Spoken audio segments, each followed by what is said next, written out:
Gus Fring is one of the smartest fictional criminals ever written, but the real question is way more brutal than the one the show asks. If you drop someone like him into the real world, and you matched him up against the DEA in the late 2000s, could he actually last? Could he keep that calm, polite mask on for years while moving product at scale? Or does it end with agents and windbreakers walking him out in handcuffs?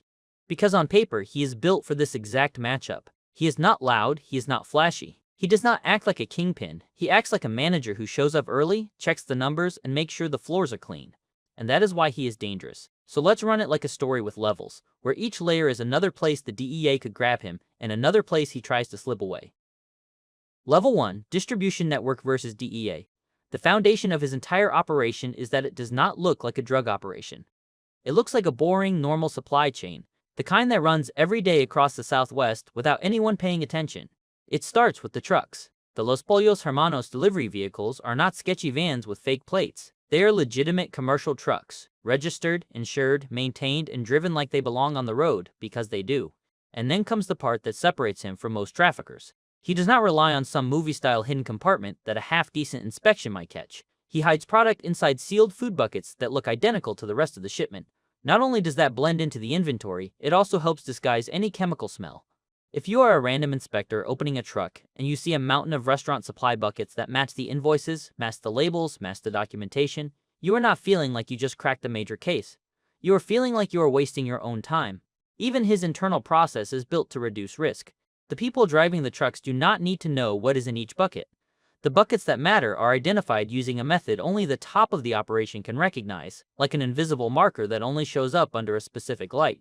That means even if the driver gets nervous, even if they get stopped, even if someone leans on them, they cannot map the operation because they do not actually have the map. Then you add the industrial laundry. Upstairs, it looks exactly like what it claims to be. Big machines, steam, noise, workers moving around, chemical deliveries that make sense for a business that cleans at scale. The perfect kind of place to hide something underneath, because nothing about the surface feels quiet or secret. It's busy on purpose. Now picture the DEA in 2008 trying to crack that. Back then, the backbone of investigations is still physical work, following vehicles, sitting on a location, watching patterns. Wiretaps help, but only if people talk like idiots on phones, and he does not run his operation that way. GPS trackers exist, but they are not effortless, and they are not something you casually slap onto every truck in a fleet without warrants, access, and time. So in this first round, the advantage is his. His distribution system is engineered to look normal from every angle, and late 2000s tools are not built to defeat a cover that clean without a mistake to grab onto. The only catch is the oldest rule in this game. No system is perfect because people are not perfect. All it takes is one seizure, one driver stopped under the wrong circumstances, one routine inspection that turns into a bigger moment than it should, and suddenly, the DEA has a weak link to squeeze.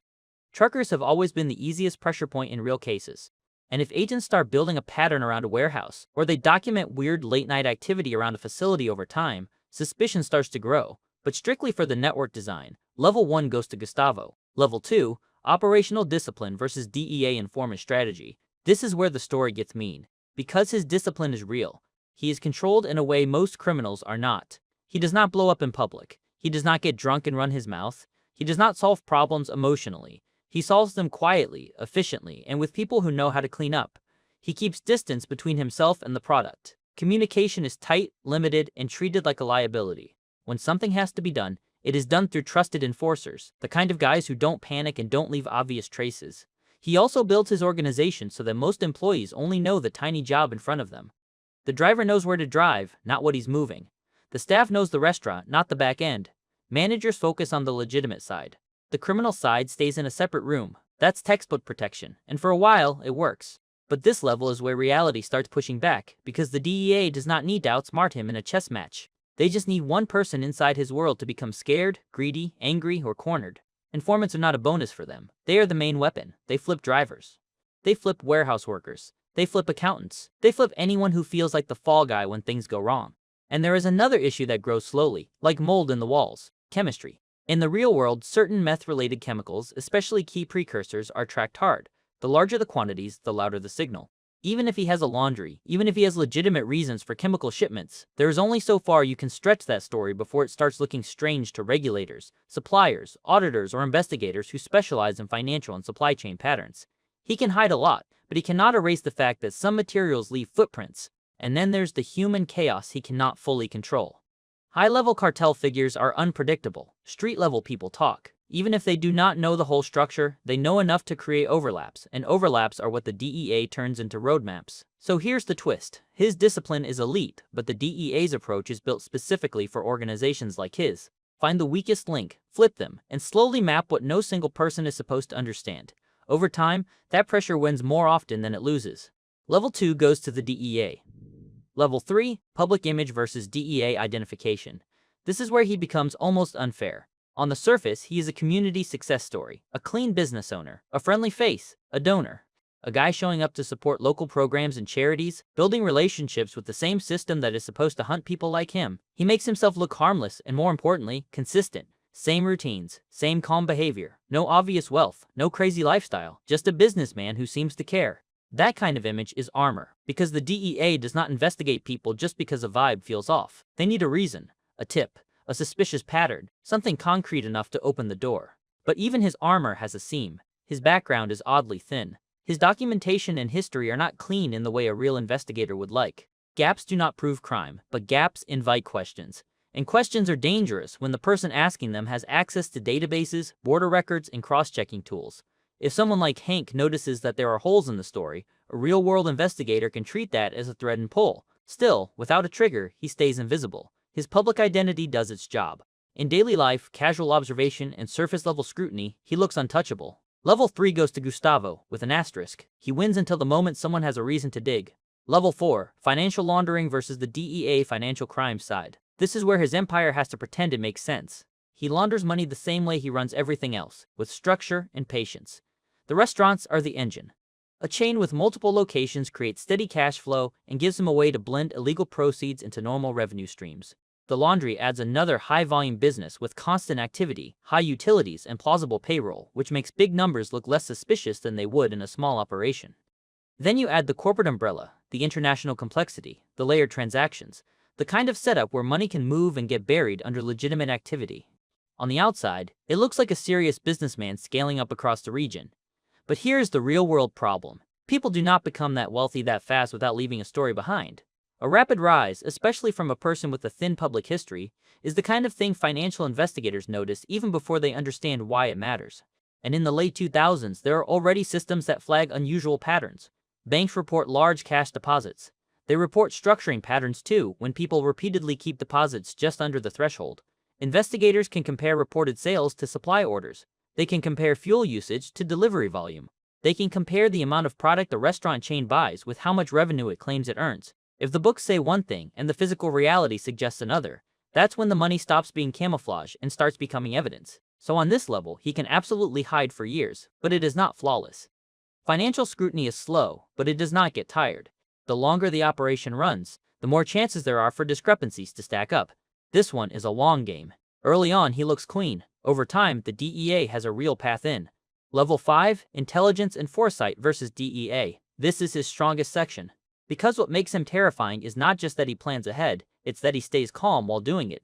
When a typical criminal sees betrayal, they respond with panic or rage. He responds with a calculator. When he realizes someone has played a dangerous move inside the cartel world, he does not rush to erase them. He keeps them alive because they are more valuable breathing. He turns an enemy into a tool. He turns chaos into leverage. He does the same thing with cartel enforcers. He understands how loyalty makes people predictable, and he redirects that predictability toward outcomes that benefit him. If law enforcement gets hit, it creates one type of explanation. If enforcers die, it removes threats and weakens rival power. Either way, he moves forward. His most extreme moment of foresight is his takeover play, where he spends years acting like a respectful partner while planning the complete opposite. When the moment arrives, it happens fast, and it wipes out the people who would normally be untouchable. That kind of patience is rare, and it is why he gets as far as he does. And in the late 2000s, his communication style helps him even more. He avoids leaving digital trails. Sensitive conversations happen face-to-face, in controlled spaces. The DEA can still use tools like pen registers to map numbers and timing, but that only helps if there is enough phone activity to build a clear web. He keeps the web thin. On intelligence and foresight, he beats them at their own pace. Level 5 goes to Gustavo. Level 6, counter-surveillance and security versus DEA. This is where the story splits into two timelines. In the moment, his security is terrifying. Cameras everywhere. He watches his own spaces like a paranoid CEO. Access to sensitive locations is limited to a tiny circle. Routes are hidden. Entry sequences are controlled.